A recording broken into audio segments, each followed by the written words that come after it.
We're having a mobile section now. We're starting with a talk by Con O'Donnell, so enjoy.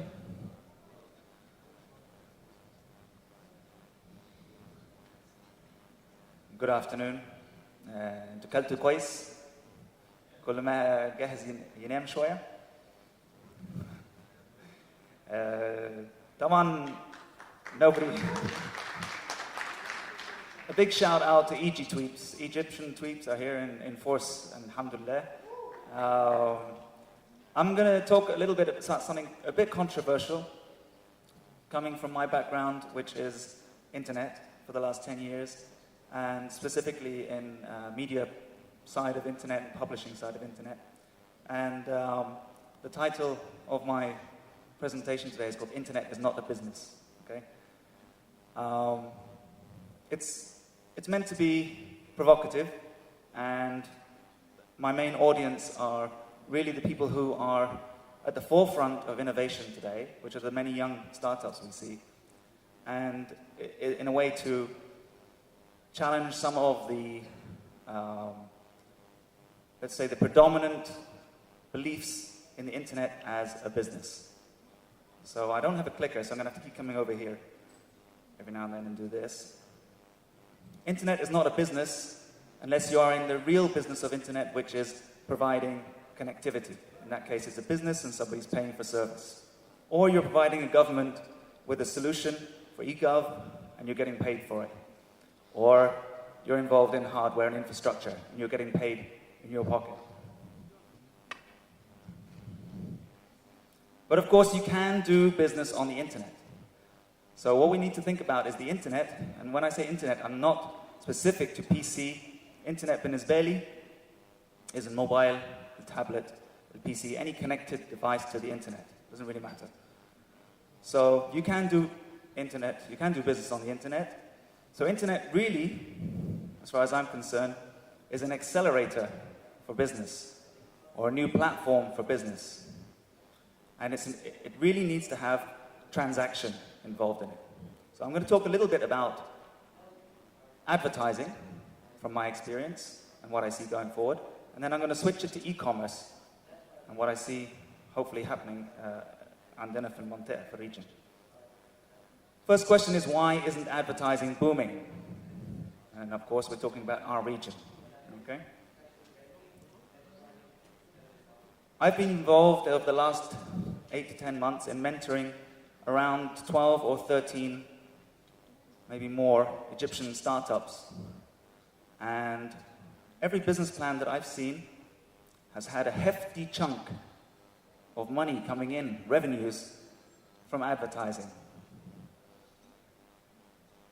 And I know that every single one of those 13, 100, 200 startups every year, or this year in Egypt, have never spoken to someone from a media agency or an advertiser. للأسف. They're hard to get to, okay? So the presumption is that there's going to be all this advertising revenue coming in because I have the next big thing. I have a beautiful application, or I have a really hot website, or I've built a niche community, and I am in the zone. And advertisers are going to come flocking to me because I've got it right.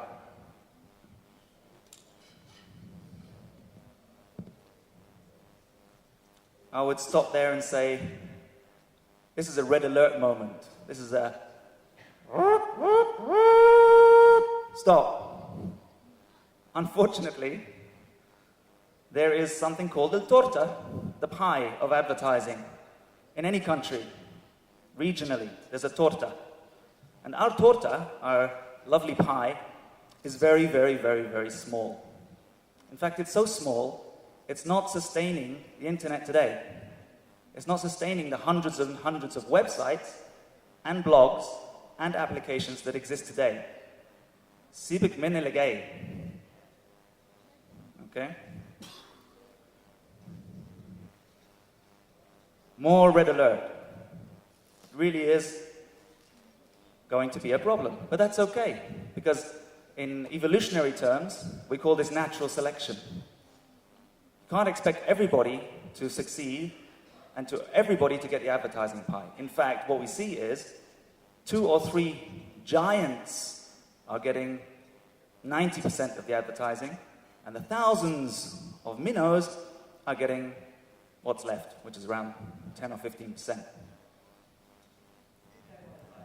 So why is it that only the scraps of the overall multi-billion-dollar regional advertising, when I'm talking about advertising everything, billboards, TV, why is it only the scraps are being given to digital? Is it the massive fragmentation of digital? Over the last few years, we've been going to advertisers and saying, hey, come over to the internet. It's not fragmented like television. Television, you've got thousands of satellite channels, and there's all these different spaces on the outdoor. There's fragmentation everywhere. The reality is, we're more fragmented than any of the traditional media. We have thousands of blogs and thousands of websites and thousands of applications. How is the advertiser ever supposed to understand anything about what this is, coming from a non-digital, non-technical background? So we have to understand that we are in a fragmented industry, and to really shine, you have to have a certain type of growth, or you have to, really catch the imagination. We are dominated by the Facebooks of the world. It's very easy for an advertiser to understand Facebook. That's where a lot of them started on the internet, as if. And it's where a lot of the agencies spend a lot of their time every day is on Facebook.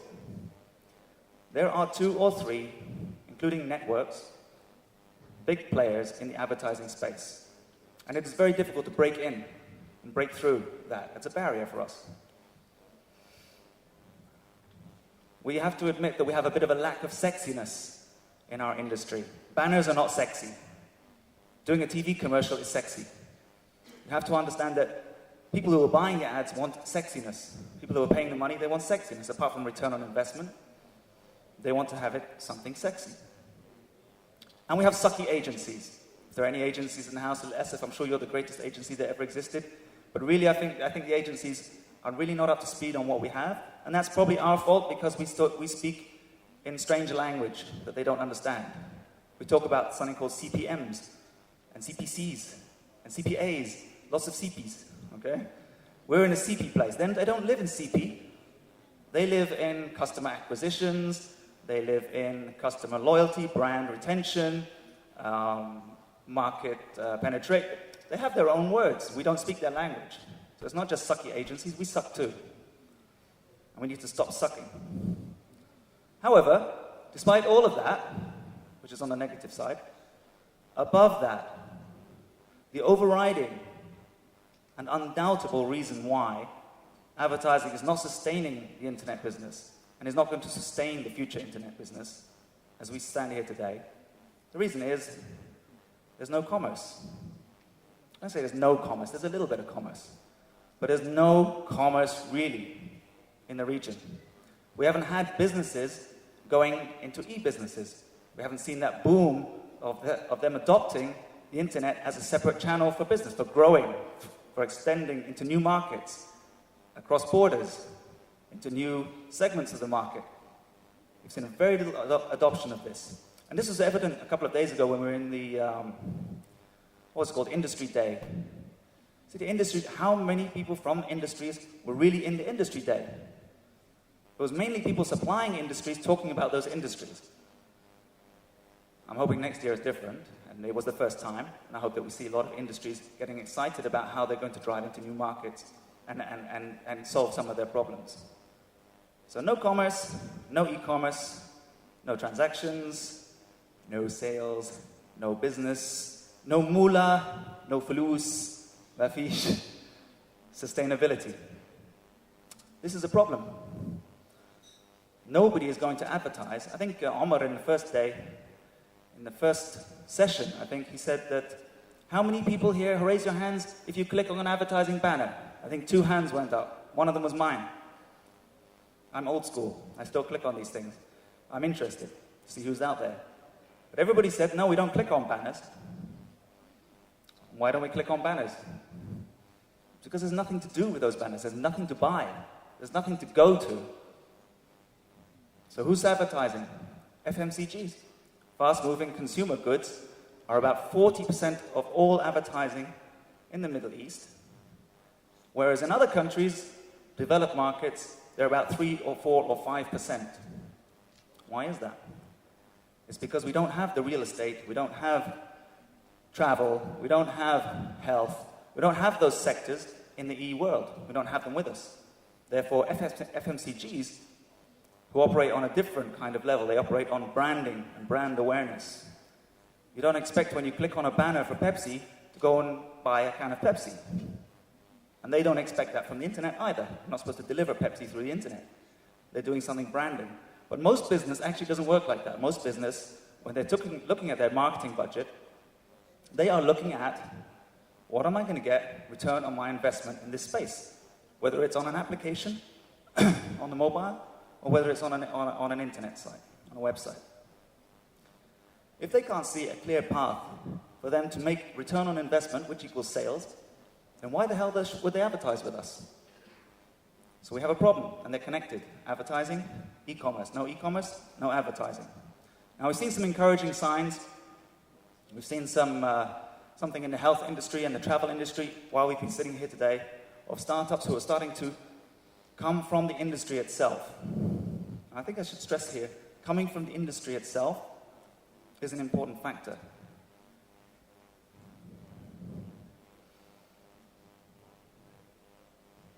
Why is there no e-commerce? Just a couple of things. Is it because there are no payment gateways? A lot of people say there's no e-commerce because there's no payment gateways. There's not enough penetration. Everyone likes to talk about penetration in the Middle East. I don't know why. First of all, it's penetration of content, and now it's penetration of credit cards and penetration of something else. There's plenty of penetration, okay? We see it every day. There's plenty of penetration, and payment gateways are not a problem. There's enough credit cards, there's enough transaction areas for people to buy things. Plenty of people buy things from Amazon through Shop and Ship and get them delivered to their house. So it's not payment gateways. And you've got countries like Egypt, where cash on delivery is the most wonderful e-commerce solution. You choose it, somebody delivers it to your door, and you pay them cash. And everybody's happy with that, because that's how they pay for their makweki, and that's how they pay for their pizza. Okay, so we don't have to solve that problem in Egypt, alhamdulillah. Is it a cultural resistance to buying things online? We had this 10 years ago, and even 7 years ago, when people were talking about Amazon moving into the retail fashion space. People want to touch. They need to touch. They need to touch things. Okay? No, they don't. Amazon sales have shown that they don't actually need to touch dresses and handbags and jewelry and watches. They buy them online. Because Amazon has worked out that as long as you get the sizing right and you give people guides, and as long as the supplier supplies what he says he's going to supply, then everybody's happy. And the price is right, of course. So it's not about touching things and cultural resistance to buying things online. Fear. We're scared to put our credit card online. No, you're not if it's Amazon. You're quite happy. So I don't buy it. Penetration? We'll get off that one now. Or is it just where we are in terms of evolution? Is it e-commerce? Where are we in the evolution? Let's think about evolution. Today, we have the majority of startups today are majority. 2 guys, 3 guys, 2 girls and a guy who have left university very recently, studied computer science, have an idea how they're going to change the world, and start creating an application or a website. That's the model we're seeing today, with a few exceptions. The reality is that we have to evolve past that, and we have to see people coming from the industry who grew up as citizens on the internet, who grew up with computers for the last 2 generations, with mobiles and mobile connectivity for the last generation, working in an industry and starting to think from an industry perspective, how am I going to change things using technology? Not the opposite way around, where we are going to them and telling, you know what you should do? عندي فكرة هنعمل كذا. Because that's not coming from inside the industry, and it's a very hard sell, especially when you're asking them for advertising with you. So 2 generations grew up with computers, 1 generation with the internet and mobile. So you no longer should have to be a geek to get digital. There shouldn't be this divide. There shouldn't be this technical barrier. Anybody can create a Facebook page. Anybody can create a business on Facebook. A lot of people in Egypt are creating small little group pages that are selling shoes from Italy, bags from France. It's weird. Why would they do that? It's clunky. It's not designed for that. But that's their idea of e-commerce. This is where the market is, my customers. I have a payment solution. I'm going to go down in my car and give them the shoes, and I'm going to take the cash. Or I'm going to meet them in a cafe. It's very, very ballady, but this is what people are doing. It means that first of all, there are people willing to buy things online, and people willing to pay for them offline, and there's no problem with touching the thing. They've got it. And when it comes to us, as an industry, we really, really, really, really need to bring more industry people into our world, which means we have to go into their world a lot more aggressive. We have to drop our technical language, start understanding what it is they need, and start listening to them. One of the things I noticed here, I notice a lot at entrepreneur events, how many people are from media agencies here? How many marketing managers from, communications managers from, whether they're global brands or local brands, attend these things? Probably one or two individuals out of thousands of people who come to them. There's a gap between us. We're not going to them and they're not coming to us. So we can't expect things to change unless we change. We are evolving. We move forward. And seeing as I only have 15 minutes, I can't give you all the rest of my wisdom today, alhamdulillah. Thousands of more businesses will become e-businesses. This is evolution. This is how things happen elsewhere, and this is how it's going to happen here. We position ourselves to help them. We have to build we have to be their technical partners. We have to be their technical partners. We have to hand in hand with them. And why are they doing this? Why would they suddenly turn to e-business? Because there's a demand. There's a demand, and if the demand is not met, people will go outside of our little world and buy things and transact outside of the Middle East, outside of our national borders, which is what they're doing now. Entrepreneurs will not be exclusively techies in the next couple of years. My great hope, I love all the technical guys. I love all the teams that I mentor. But unless there's somebody coming from an industry who really deep down understands the industry's needs, is involved in a startup in that industry, we are not going to see that transition that needs to happen, that growth of business to e-business. E-commerce will boom region-wide. It's also evolution. It's almost unstoppable. The things that people talk about, we talked about the challenges, they're not really that big. And finally, once those things are in place, and once e-commerce has had its boom, advertising will suddenly make sense. And therefore we will have a re-flourishing or a renaissance of new startups. What we have now is just a tip. When we have a sustainable ecology that has both an e-commerce, strong e-commerce in the region, and we have the advertising that is now willing to spend big budgets in order to draw people, new consumers and new customers to their services, this is when we will see a real flourish in our industry in terms of startups. Just a little afterthought, I think this is all going to happen in the next 2 years. I think that we will have a thriving business ecology. We're starting to see it with some of the things we've seen in the last couple of days here. Mobile is simply portable internet, so I think we should stop talking about internet and mobile. It's just my personal thing here. And as I said, the real boom in startup will have begun. And that's all I'm going to say on my side.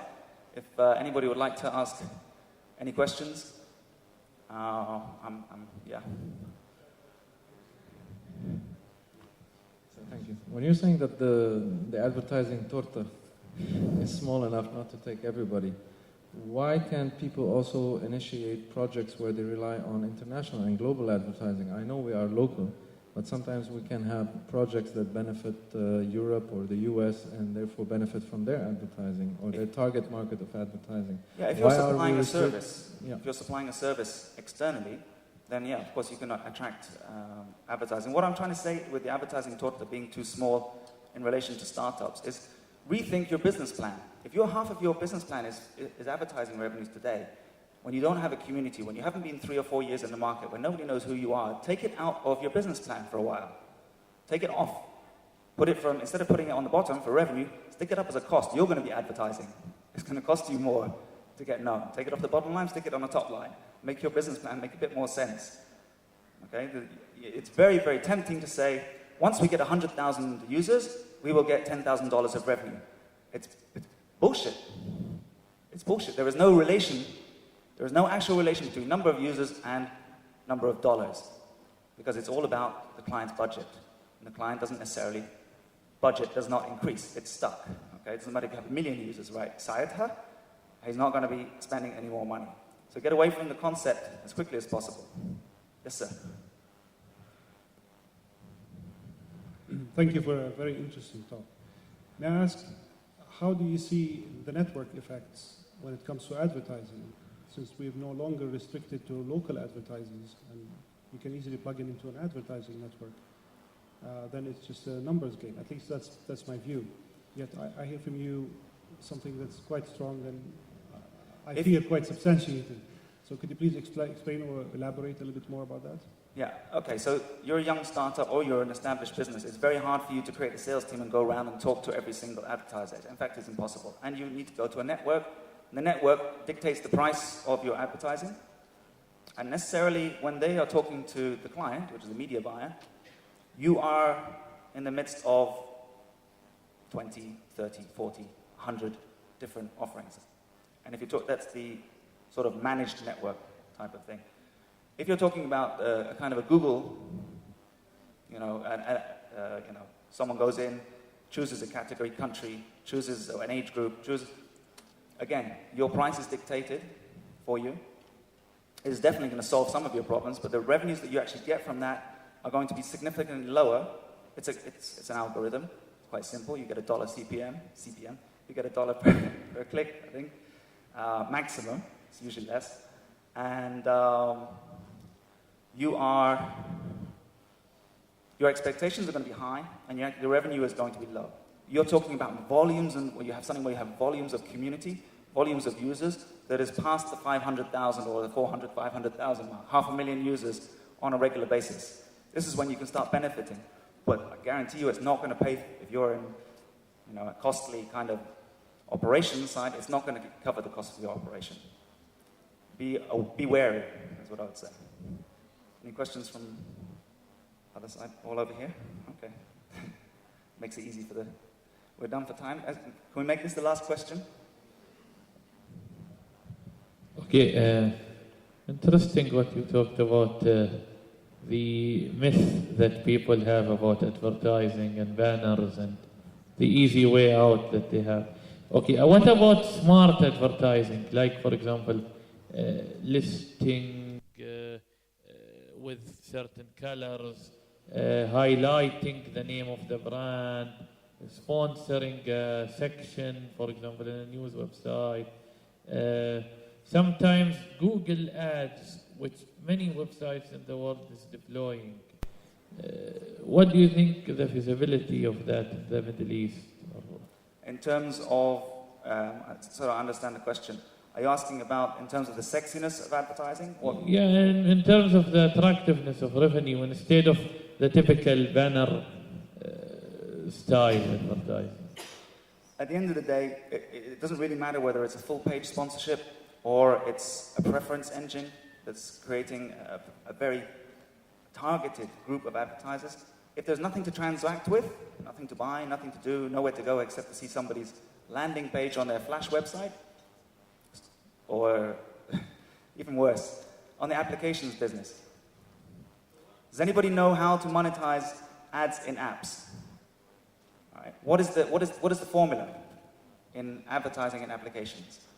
You're not talking about CPM anymore. You have to have someone, an active user, or a download, What kind of currency is download? Advertisers are going to pay you for every time someone downloads your app. It doesn't mean anything. They look at it, they open it, they close it, and they leave it. They're not active. And if they're active, can you manage all of the engagement with them to understand what they're doing with your app? How many times they visit your app? These are the things that were worked out for the internet that haven't been worked out for apps yet. So we tend to say, I'll get somebody to sponsor my app before I launch it. Because at the hype of launch, I'm expecting 500,000 downloads. The sponsor says, no, I'm sorry. Launch your app, let me see how many people are coming in, and then I'll put money into your pocket. And what really happens is you launch your app, it's wildly successful, but the moment has gone. He missed that. You can't convince him that it's going to happen, because you can't convince yourself, really, that it's going to happen. And if he doesn't come in at the beginning, he's missed it. إيه. So the apps is a bit of a problem. بس أنت سكرت علينا كل المخارج يعني everything does not work يعني what to do? I say, as I said before, I mean what to do more? what to do more. I'm talking about managing your expectations as a startup. If you understand in your business plan that it's going to take 3 years for you to get the 500,000 users or the 1 million users who are active every day on your portal or your site or your application, put that in your funding model, that there are going to be 3 years without revenue. Don't put in that in the first year I'm going to break even, second year I'm going to make 200 million pounds from advertising. It just doesn't make sense. I'm not saying you can't make advertising revenue. I'm saying the expectations of most young startups is that advertising is the clear path to money. That is questionable. So what about subscriptions? That's the way to go. You've got a valuable service, charge someone for it. 20,000 subscriptions today is better than 400,000 people that nobody wants to advertise to at $5 a subscription. Okay, sorry to be so negative, but I have a lot of hope. Okay,